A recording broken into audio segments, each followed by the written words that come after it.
예, 감사합니다. 구호 외치면서 시작하겠습니다. 탄핵 반대!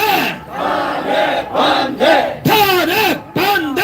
탄핵 반대! 탄핵 반대! 탄핵 반대! 예, 사랑하는 국민 또 자유시민 여러분, 지난주 서부법원에서 여자 판사가 대통령 구속영장을 심사하면서 단 15마리로 판결문을 내렸습니다. 피고인이 증거인멸의 우려가 있다. 이 15마리로 감히 일국의 대통령을 체포하는 이런 어처구니 없는 일이 벌어졌습니다. 이것은 정말 우리 5,200만 대한민국 국민들을 능멸하는 판결이 아니겠습니까, 여러분? 맞습니다. 그렇습니다. 거기에 분격해서 우리의 청년들이 밤에 열려진 문을 통해서 안으로 진입한 것을 경찰이 무자비하게 진압하면서 이들을 폭도로 몰아가지고 대부분의 젊은 청년들을 가지고 지금 구속시킨 상태입니다. 과연 이것이 올바른 법 집행입니까? 아닙니다. 민주노총에게는 한마디 말도 못하고 그들이 무슨 온갖 폐악한 짓을 하고 온갖 폭력짓을 일삼아도 경찰이 두들겨 맞고 피해 다니면서 우리의 청년들이 잘못된 판결에 대해서 분격해서 들어간 그것을 가지고 즉시 이렇게 구속으로 처벌하는 이 경찰이 과연 대한민국의 경찰이고 검사입니까? 아닙니다. 그리고 여러분, 지금 이 헌법재판소에서도 이 대통령 탄핵이라고는 이 중차대한 결론을 하면서 헌법재판관이 민주당 탄핵 소추위원하고 합의해가지고 변론을 5번밖에 기회를 주고 있지 않습니다. 이게 말이 됩니까? 안 됩니다. 벌써 3번이 지나갔어요. 오늘 이제 4번째, 대통령이 2번째 재판정에서 이제 하게 됐는데, 이 공수처, 이 악마 공수처가 오늘 대통령이 오는 이 길도 막으려고 그 즉시 구금하려고 또 온갖 망동짓을 한 거 여러분 알고 계시죠? 네. 아니 세상에 이런 일이 어디 있습니까? 세상에 대통령이 헌법재판소에서 재판이 열리면 당연히 피고인 격인 대통령이 가가지고 자기 입장을 소명해야 되잖아요. 그 소명을 막으려고 공수처에서 말입니다. 구금하려고 검사들이 달려들었다가 이런 정말 이 부끄러운 일들, 이 과연 대한민국이 아프리카의 어떤 나라로 와도 이게 더 나은 국가라고 할 수가 있습니까? 없습니다. 남미 어떤 나라보다도 나은 국가라고 할 수가 있어요? 없습니다. 그야말로 헌법과 법률이 완전히 파괴된 그런 무법천지가 바로 대한민국의 현실 아닙니까? 그렇습니다, 여러분.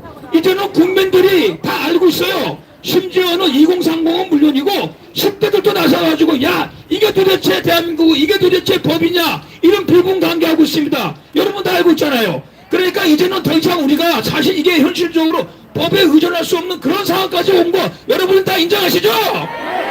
그렇기 때문에 헌법재판관들에게 마지막 기회를 줍니다. 사실 우리 대통령께서도 그 서부지법에서 받으면서 담당 검사한테 마지막 기회를 준다는 그런 취지의 말을 했죠. 좀 있으면 모르는 게 벌써 이미 뒤집어졌잖아요. 대한민국 국민들이 다 뒤집어졌잖아요. 그리고 지금 미국에서 서서 움직이고 있죠. 이번에 그 계엄령 선포의 주요한 원인 중에 하나였던 부정선거에 관해서도 이미 명명백백한 증거가 나오고 있잖아요. 아마 이번 주말에 정말 더 이상 빼도 박을 수 없는 결정적인 증거가 나올 것 같은데 그거는 그때 가서 우리 알아봅시다, 여러분. 그렇기 때문에 헌법재판관에게 정말 마지막 기회를 줍니다. 정말 우리가 대통령은 헌법 계엄령을 발표하면서 한 채의 법도 어기지 않았습니다. 그렇잖아요. 계엄령 선포하고 국회의원들이 국회 가는 건 막지도 않고 아무런 어떤 구금, 체포, 지시로 내리지 않았고 또 국회에서 국회의원들이 계엄 선포를 해산하라고 하니까 그 즉시로 계엄을 해제했잖아요. 윤석열 대통령은 시작부터 끝까지 지금까지 철저하게 헌법과 법률을 준수하고 있잖아요. 그런데 이 헌법과 법률을 깨는 게 누굽니까? 그것이 바로 대한민국의 국회의원 민주당 이재명 아닙니까? 그리고 지금 헌법재판관들도 그런 부분에서 자유롭지 않지 않습니까? 공수처를 비롯하는 검찰에서도 지금 헌법을 깨고 있지 않습니까? 언론은 말할 것도 없죠. 온갖 부정, 반대, 왜곡부를 통해가지고 그야말로 반헌법주의고 반법률적인 만행을 자행하고 있지 않습니까? 그리고 그들의 도구가 되어진 경찰도 어쩔 수 없이 지금 반헌법, 반법률의 행위를 들어간 건 아니겠습니까? 이제는 우리 국민이 일어서야 됩니다. 여기서 정말 우리 대통령께서 정말 헌법재판에서 말도 안 되는 판결로 나가게 된다. 그런 지구가 보인다 그러면은 우리는 어쩔 수 없습니다. 마지막 남은 국민 저항권을 발동해야 되지 않겠습니까, 여러분? 국민 여러분, 시민 여러분, 이제 우리가 들고 일어서야 됩니다.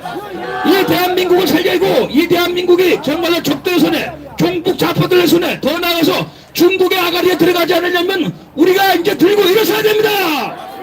우리의 자손들, 우리의 학생들, 우리의 어린 아들, 딸들을 위해서 우리가 일어서야 됩니다, 여러분. 그렇습니다. 이제 우리는 끝까지 싸울 것이고 이제 모든 것은 더구나 이것은 우리 국민뿐만 아니라 전 세계 자유애국 시민들도 지금 다 알게 되었잖아요. 어제 엊그제 취임한 트럼프 대통령도 다 알고 있잖아요. 벌써 트럼프 대통령이 여러 가지 멜론 메시지 보내고 있잖아요. 이 정도면 눈치채고 헌법재판관들이 이제 알아서 해야 되겠죠. 지금도 늦지 않았습니다. 지금부터 가까우면 끝나버리는 겁니다. 괜히 무슨 인용이니 기각이니 갈 필요가 없잖아요. 그러니까 지금이라도 즉시 이 모든 법에 대해 가지고 헌법재판관은 헌법에 맞는 판결을 내려주시길 기대하면서 마지막으로 구호 외치도록 하겠습니다. 윤석열 대통령 반드시 다시 대통령으로 돌아와야 되겠죠? 제가 윤석열 아침은 대통령 3번 외쳐주시기 바랍니다. 윤석열! 윤석열! 윤석열!